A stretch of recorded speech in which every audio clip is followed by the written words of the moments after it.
नमस्कार सर्वांना, स्वागत आहे तुमचं माझ्या यूट्यूब चॅनलमध्ये, ज्याचं नाव आहे क्यूट्स वर्ल्ड 05 आणि बरेच काही. कसे आहात तुम्ही सर्व? आय होप तुम्ही मस्त आणि मजेत असणार आहात आणि स्वामींचं नाम घेत असणार आहात. तर चला तर मग व्हिडिओला सुरुवात करूया. आज मी तुमच्यासोबत स्वामींच्या प्रकट दिनापासूनची कथा शेअर करणार आहे. तर व्हिडिओ स्किप न करता शेवटपर्यंत नक्की बघा आणि व्हिडिओ आवडला तर लाईक नक्की करा. तर स्वामी प्रकट दिन.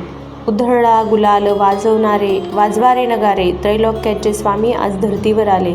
अनुसेचा तूच दत्त, स्मृतीचा तूच श्रीपाद, अंबा भवानीचा तूच नरहरी, आम्हा कैवाऱ्याचा तूच स्वामी. अशक्य ही सारे करतील शक्य एका क्षणात. भिवू नकोस मी तुझ्या मानायचे. त्यांच्या तर अनुभवावरून आपल्याला समजलेच की स्वामी कसे प्रगटले. तर स्वामींच्या प्रगटण्याची हकीकत अशी आहे की शेकडो वर्षांपूर्वी एक पंजाब प्रांतात हस्तिनापूरपासून 12 कोस जवळपास 24 किलोमीटर अंतरावर छेलीखेडा नावाचं एक गाव होता. त्या ठिकाणी विजयसिंग नावाचा एक लहान मुलगा आपल्या भाऊ आणि भावजाईबरोबर राहायला होता. तो मुलगा कोणाही बरोबर मिसळायचा नाही. तर तिथून थोड्याशा अंतरावर असणाऱ्या साधारण पडक्या अशा जागेत एक खूप मोठा वटवृक्ष होता. त्यात एक छोटीशी दिवळी होती. त्यात एक छोटी गणपतीची मूर्ती होती. तर तो विजयसिंह खूप खिशात गोट्या भरून तिथे जायचा आणि त्या गणपतीबरोबर खेळायचा. पण तो मुलगा गणपतीला आपला मित्र मानून त्याचाही डाव स्वतः खेळायचा. असेच एक दिवस जात होते आणि त्या परमात्म्याला आपला आविष्कार दाखवण्याची गरज वाटू लागली आणि त्याने विजयसिंगला कारण बनवून आपला आविष्कार दाखवला. तर तो दिवस होता चैत्र शुद्ध द्वितीया आणि विजयसिंग रोजच्या आपल्या पद्धतीने ही दिवशी तिथे गेला गणपतीबरोबर. पण आज अचानक त्याच्या मनात आले की रोज आपणच खेळतोय आणि आज याने पण खेळायचे. आणि तरच सर्व गोट्या त्या मूर्तीच्या समोर टाकल्या व तो बोलतो, बाप्पा रोज मीच तुझा डाव खेळतोय पण आज नाही, आज तूच खेळायचे. बस इतके त्याच्या तोंडातून निशब्द निघताच धरणी कंपित होऊ लागली. सर्व ढग जमून अंधार होऊ लागला. वारे वेगाने वाहू लागले आणि कोणालाच काही कळेना की काय होतंय. पण काय करणार, ती अद्भुत शक्ती आज प्रकट होणार होती आणि तिच्याच आगमनाची ही सूचना होती. आणि ज्या ठिकाणी गणेश मूर्ती होती त्या ठिकाणी धरणी दुभंगून एक 8 वर्षाची अतिशय तेजस्वी अशी बालमूर्ती प्रकटली. आणि तेच दुसरे तिसरे कोणीही नसून प्रत्यक्ष परब्रह्म श्री स्वामी समर्थ महाराज. आणि तो विजयसिंग गोट्या खेळताना तेव्हा स्वामींकडून हरला आणि बालस्वरूप स्वामींनी त्याला गोट्या उधार दिल्या आणि परत भेटण्याचे आव्हान देऊन तिथून ते गुप्त झाले. थोडक्यात स्वामींचा अवतार हा पंजाब प्रांतात हस्तिनापूरपासून 12 किलोमीटर जवळपास 24 किलोमीटर अंतरावर छेलीखेडा नावाच्या गावात वटवृक्षाच्या जवळ गणेश मूर्तीच्या शेजारी झाला. आता शंका ही उपस्थित होईल की ही गोष्ट कशी काय कळाली. पण या गोष्टीचा उलगडा असा झाला की कोकणातील हरिभाऊ स्वामीसुते अक्कलकोटला आले होते. आपल्या एक इच्छापूर्तीसाठी ते तिथे काही दिवस वास्तवाला होते. आणि एक दिवस स्वामींनी त्यांना जवळ बोलवले, मांडीवर घेतले, सांगितले की आजपासून तू माझा सूत झालास, सर्व गद्दार सोडून दे आणि दर्याकिनारी माझ्या ध्वजा उभी कर. हे ऐकून हरिभाऊला रडू कोसळले, कारण ते इथे इच्छापूर्तीसाठी आले होते आणि महाराज तर सर्व सोडायला सांगता आहेत. हे पाहून त्यांना रडू कोसळले. तेव्हा स्वामी त्यांना म्हणाले, रडतोयस काय? माझं पोट बघ किती मोठं आहे, त्याच्यावर हात फिरव बघू. आणि ज्यावेळेस हरिभाऊने तसे केले त्यांना ध्यान लागले आणि त्यामध्ये त्यांना आपले सगळे जन्म आठवू लागले. आणि त्यातील त्यांना एक आपला जन्म आठवला की विजयसिंह म्हणजेच दुसरं तिसरं कोणी नाही तर तो स्वामीसुतच पूर्व अवतार होता. आणि त्यानंतर या सर्व गोष्टीचा उलगडा झाला आणि या गोष्टीला स्वतः स्वामींनी मान्यता दिली आहे. ते पुढीलप्रमाणे. स्वामी प्रकट दिनाचा उत्सव स्वामीसूत महाराजांनी सुरू केला आहे. ज्यावेळी स्वामीसूत महाराज हा उत्सव अक्कलकोटमध्ये करत होते तेव्हा भुजंगासारख्या भक्तांनी स्वामींना प्रश्न विचारला, स्वामीसूत हे काय करत आहेत? तेव्हा स्वामींचे उत्तर असे होते की माझा बाळ, मी सदैव ज्या प्रगटलेल्या दिवसाचा उत्सव करत आहे. नाना रेखे नावाचे अहमदनगरचे स्वामी भक्त होते. ते स्वामीसुतांच्या सांगण्यावरून अक्कलकोटला आले होते. तर ते पिंगल ज्योतिष विद्येत पारंगत होते. स्वामींनी त्यांना आज्ञा केली की माझी कुंडली बनव. तेव्हा त्यांना खूप आनंद झाला आणि त्यांनी लगेचच कुंडली बनवण्याचं काम सुरू केलं आणि काही दिवसातच कुंडली बनली.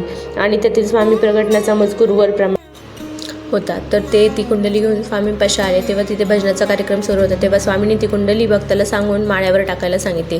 आणि ज्यावेळी कार्यक्रम संपला आणि परत स्वामींनी कुंडली आणायची आज्ञा केली तेव्हा त्या कुंडलीवर हळद कुंकू अक्षदा तुळस फुले वगैरे वाहून सर्व देवताने त्या कुंडलीची पूजा केली.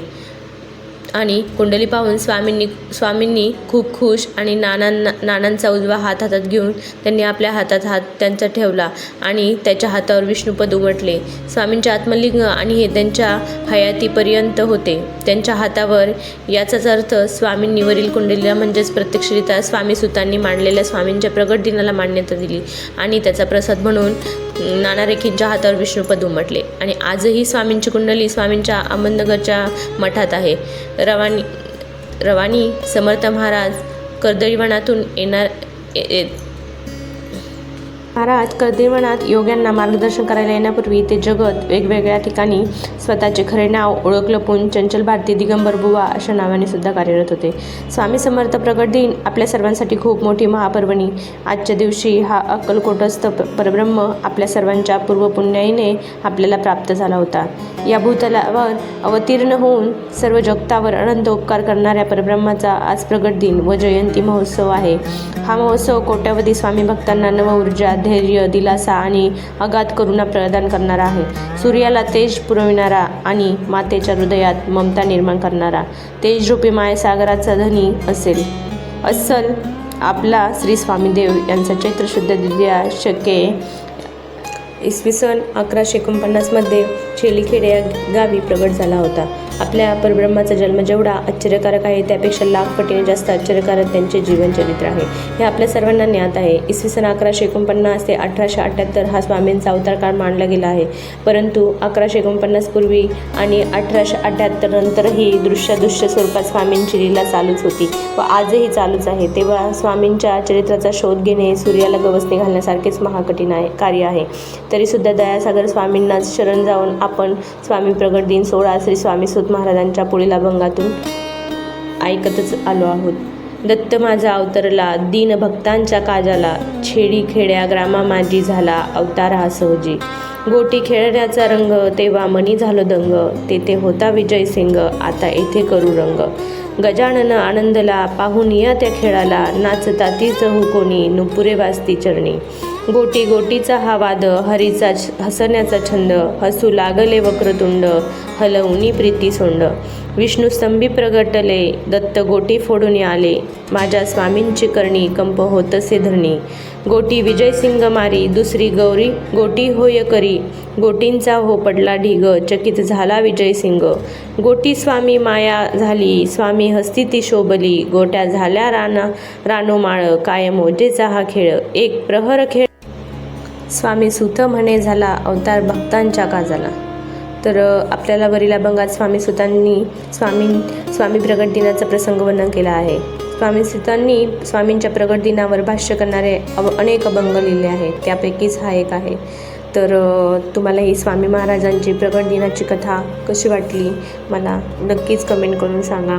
आणि व्हिडिओ आवडला असेल तर लाईक, शेअर, सबस्क्राईब करा. भेटूया अशाच एका नवीन व्हिडिओमध्ये. तोपर्यंत स्वस्त खा, मस्त राहा आणि स्वामी नाम घेत